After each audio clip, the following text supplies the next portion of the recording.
LO right, let's get real. Ever notice how some people just love to test your boundaries? They interrupt, make passive, aggressive comments, or act like your time and feelings are optional and we're supposed to just smile and let it slide. Not today. If you're done putting up with people who don't respect you, this video is for you. Today I'm breaking down brutally honest, maybe a little controversial ways to handle disrespect without losing your cool and without sacrificing your self-respect. So buckle up, because by the end of this, you'll have every tool you need to show people exactly where the line is drawn. Let's dive in. 1. Embrace the silent stare. All embrace the silent stare. Right, let's start with one of my all-time favorites, slightly savage techniques, the silent stare. Now you might be thinking, really, just staring? Yes, trust me on this. When someone's being openly rude or disrespectful, nothing throws them off more than a long, calm, completely unbothered stare. Here's why it works. People who disrespect others are usually looking for a reaction. They want you to stammer, get flustered, maybe even snap back. They're looking to drag you into their drama, to make you question yourself or feel small.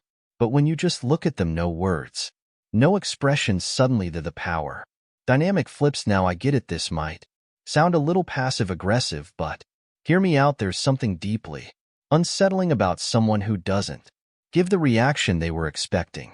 When you hold a steady, silent stare, you're saying, without a word, I'm not playing this game with you. It's a way of reclaiming control without even lifting a finger, and sometimes that silent stare is the clearest, most powerful no you'll ever say. Let me tell you about a time this technique worked like magic. I was in a group meeting where one guy kept talking over me, cutting me off like he was on a mission. You know the type, loud, overconfident, thinking everyone's there to listen to his wisdom. I tried interjecting, tried being polite, but he wouldn't stop. So finally I just looked at him. I leaned back in my chair, crossed my arms, and held his gaze. No blinking, no expression, just stared for 5 solid seconds. I said nothing. You could feel the tension build, and the best part, everyone else at the table started looking at him too, wondering what he'd. Do you know what happened? He got uncomfortable, stumbled over his words, and suddenly looked anywhere but at me. Didn't interrupt me for the rest of the meeting. That silent stare did more than any words could have, and it didn't just stop his behavior in the moment. He actually started treating me with more respect after that, as if he'd finally realized I wasn't someone he could just bulldoze. Sometimes you have to show people who you are without saying a word. Let's dig a little deeper, because this is more than just a power move. When you embrace the silent stare, it's like a reminder to them and to yourself that you don't have to dance to someone else's tune. You don't owe anyone an emotional reaction, and you don't have to prove yourself to people who don't see your worth. This is about reclaiming your space, your peace, and your dignity too. Often when someone is disrespectful, we feel an urge to defend ourselves, to make our case, or worse, to let it slide, because we don't want to create a scene. But the silent stare, it's not about being aggressive. It's about showing that you're grounded, unbothered, and unapologetically in control of your own emotions. It's also about accountability. People who are used to disrespecting others often do it without even thinking. They've never been called out, never faced real consequences for treating others poorly. When you give them that silent, deadpan look, it's like you're holding up a mirror. Suddenly they're left alone with their own behavior. You're not telling them they're wrong, you're showing them, and most people don't like to see themselves like that. That's why this works. I've noticed that this silent stare tactic does more than just get the other person to back off. It also strengthens your sense of self-worth. When you stand there silent, and still, you're reminding yourself that their words or actions can't shake you. I used to be the type who'd nervously laugh off rude comments or try to explain myself when someone questioned my choices, but honestly, that just drained my energy and made me feel worse. Learning to just look at someone, to let that silence fill the room without backing down, was a game changer. It feels like a small act of defiance, a quiet but powerful declaration of self-respect. So if someone's being rude, pushing boundaries, or making you feel Less than try the silent stare, just look at them, let them feel the weight of your cow. You'll be surprised at how uncomfortable it makes them and how empowered it makes. You feel the silent stare says, I respect myself too much to get dragged into your negativity, and that's a message worth sending to embrace silence as your answer. Here's a little secret weapon that's incredibly underrated: silence. When someone disrespects you, one of the most powerful responses is no response at all. Now I know what you're thinking. Silence feels passive, almost like you're letting them get away with it, right? But here's the truth: silence is far from passive. It's a choice, and sometimes it's the boldest, loudest answer you can give when someone's throwing negativity at you. They're trying to pull you into their drama to make you feel small or defensive. But when you don't engage, when you just let their words hang in the air without responding, it forces them to sit alone with their own behavior, and that silence, it's deafening. Now here's why this works so well. People who disrespect others usually expect a reaction. They're looking for a fight, a justification, or just some kind of validation for their own behavior. But silence says, I'm not giving you my energy. By not engaging, you're keeping control of the conversation and letting them know, I'm not here to entertain your disrespect. Sometimes the most powerful way to communicate is by not communicating. It's a quiet, subtle reminder that they're not worth your time or words. I remember once being in a situation with someone who just couldn't resist making these little digs, the kind of person who hides their insults as jokes and tries to pass it off as harmless fun. So one day he says something completely unnecessary about my work, clearly just to get a rise out of me. Normally, I would have tried to explain myself, or maybe even fired back a comment, but this time I just looked at him, raised an eyebrow, and said absolutely nothing. I let his words hang in the air, let him feel that awkward, silent pause, and you know what he didn't know what to do? He looked at me, then looked down, mumbled something, and moved. On that moment was the last time he tried pulling that with me. It was like he realized that if I wasn't reacting, there was no power to be gained, and that's the beauty of silence. It starves disrespect of the attention it craves. Here's the deeper message: when you choose silence, you're choosing yourself. You're saying, I value my peace over your opinion of me, and that's not just empowering, it's revolutionary. So often we feel pressured to respond, to explain ourselves, to defend our choices, or prove our worth to people who frankly aren't interested in respecting us. But by embracing silence, you're refusing to play by their rules. You're taking a stand without lifting a finger. You're letting them know you're not worth my words, and it's not just about controlling the situation. It's about reclaiming your energy. Silence is like a filter. It keeps your peace intact by blocking out the negativity that others try to project onto you. The moment you stop feeling the need to respond to every rude comment, every passive-aggressive jab, you free yourself.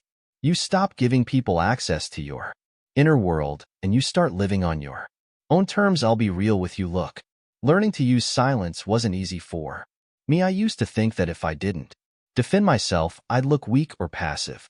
But I started noticing something interesting. Every time I responded to people who disrespected me, I'd end up drained and frustrated. But when I held my tongue, when I let their comments pass by like white noise, I realized that I felt lighter, stronger, more in control. It's like I took back a piece of my power every time I chose silence. Overreaction. So here's my challenge to you: the next time someone disrespects you, just pause, take a deep breath, look them in the eye, and say nothing. Let your silence speak for itself. You might be surprised by how uncomfortable they get and how freeing it feels for you. Embrace silence as your answer, because sometimes saying nothing is the most powerful statement of all. Stop explaining your choices. 3. Stop explaining your choices. All right, this one's going to hit home for a lot of us. Stop explaining your choices. Seriously, how many times have you made a decision for yourself only for someone to immediately start asking you why? Why did you do that? Why didn't you go to that event? Why you take that job? People seem to think they're entitled to an explanation for everything we do, and here's the honest truth: they're not. Your choices are your own, and you don't owe anyone an explanation for how you live your life. It might sound controversial, but let's face it, if someone's questioning your choices, they're often not looking to understand, they're looking to judge, they're looking to poke holes to make you doubt yourself or to feel better about their own decisions by making you second-guess yours. And you know what? You don't have to play along. When you stop explaining yourself, you reclaim your autonomy and show them that your life isn't up for debate. Let's dig a bit deeper into why people feel so entitled to an explanation in the first place. When people question your choices, it's often because your decision challenges their view of the world. Maybe you're taking a risk they're too scared to take, or maybe you're stepping out of the norm they find so comforting. Your independence or willingness to do things differently can make them uncomfortable, and asking you to explain is their way of trying to fit you back into their comfort zone. But here's the kicker: just because they're uncomfortable doesn't mean you're responsible for reassuring them. Your life isn't a public service announcement. You don't have to justify your choices to anyone. I remember when I decided to switch careers, moving from a safe job to something I was actually passionate about, but that came with a lot more risk. The moment people found out, it was like I'd announced I was moving to Mars. I kept getting asked, why would you leave a stable job, and how are you going to make it work? At first, I tried to talk about how I wanted something more fulfilling, about how I had a plan, but I quickly realized that no matter what I said, it never felt like enough. The more I explained, the more people questioned me, poking holes and making me feel like I needed to prove myself. Then one day I decided to try something new. When someone asked, but why would you leave that job? I simply replied, because I wanted to know extra details. No breakdown of my strategy, just a simple answer. And let me tell you, it felt amazing. The silence that followed was everything. People didn't know how to respond because I'd taken away their powers to question my choices. And you know what? They eventually stopped asking. Here's the real beauty of not explaining yourself: it's freeing. It's you standing in your own truth, knowing that your decisions are enough simply because you've made them. When you stop justifying your actions, you give yourself permission to live authentically without the weight of other people's expectations. You stop wasting your energy on explanations, and you start pouring it into actually living the life you want. There's a powerful lesson here: your life doesn't need an audience vote. Not every decision has to be analyzed or approved by others. And when you stop explaining yourself, you're letting people know I'm confident enough in my choices that I don't need your approval. Think about it. When was the last time you saw a truly confident person breaking down their decisions for others? Probably never, because people who own their lives don't need external validation. They know that the only approval that matters is their own. Look, I've been there. I used to be the person who'd give a full PowerPoint presentation on why I was doing something just to get people on board. But over time, I realized that explaining myself to everyone was only making me second-guess my choices. So I made a PCT with myself. If someone asks me about a decision, I'll answer briefly, maybe give a sentence or two. If they push for more, I smile and move on. And you know what?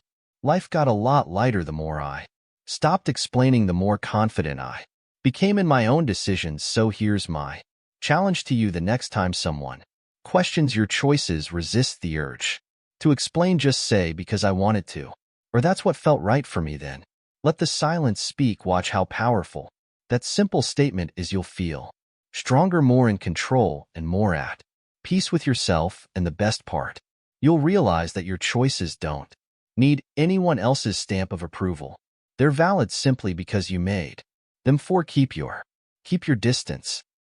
Let's be real, sometimes the best way to handle people who don't respect you is to just keep your distance. I know it sounds harsh, maybe even a little cold, but here's the hard truth: not everyone deserves a front row seat in your life. And if someone's consistently disrespecting you, one of the healthiest moves you can make is to give yourself some space from them. This doesn't mean you hate them or that You're being dramatic, it means you respect yourself enough to protect your energy. Keeping your distance isn't about being mean or ignoring people. It's about choosing where and how you spend your time and energy. Imagine your life as a limited access club.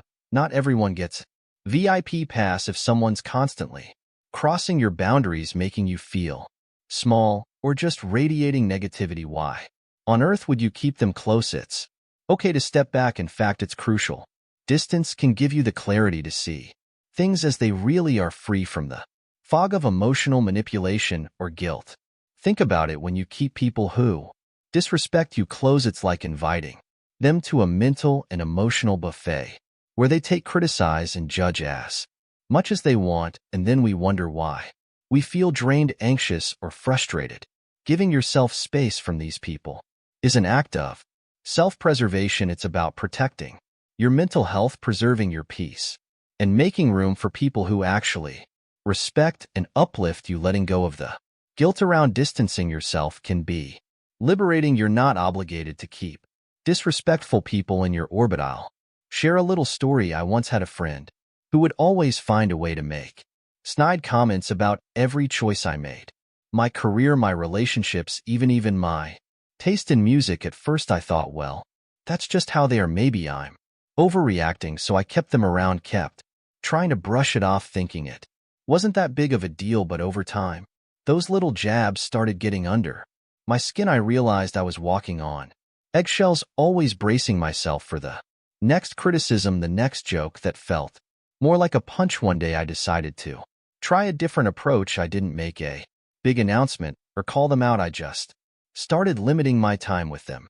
Instead of seeing them every week, I'd see them maybe once a month, and guess what? I felt lighter. I felt freer, and in that space I realized just how toxic that friendship had become. Distancing myself gave me the mental clarity to see that I deserved better friends who would build me up instead of tearing me down. Here's the thing: some people are going to tell you that keeping your distance is selfish. They'll say, but they're family, or you've been friends for years. It can feel uncomfortable, maybe even a little taboo, to admit that someone you know well just isn't good for you. Society tells us to be loyal, forgiving, and nice, but at what cost?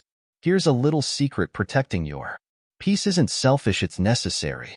You're not here to be anyone's emotional punching bag or their constant source of validation. Sometimes the best way to show someone you've had enough is by simply stepping back. Here's where it gets deep. Keeping your distance is a powerful reminder that you are your own priority. You don't have to play the role someone else has assigned to you. You don't owe anyone access to your mind, your time, or your emotions. When you put a little space between yourself and disrespectful people, you're making a statement that your well-being comes first, and that's not just self-care, it's self-respect. Distance also gives you the chance to re-enter, to focus on the relationships that matter, the ones that genuinely uplift you. Think about it: the more time you spend around people who respect you, the more confident and fulfilled you feel. The less time you spend around those who tear you down, the less room they have to impact your thoughts, your mood, and your life. I used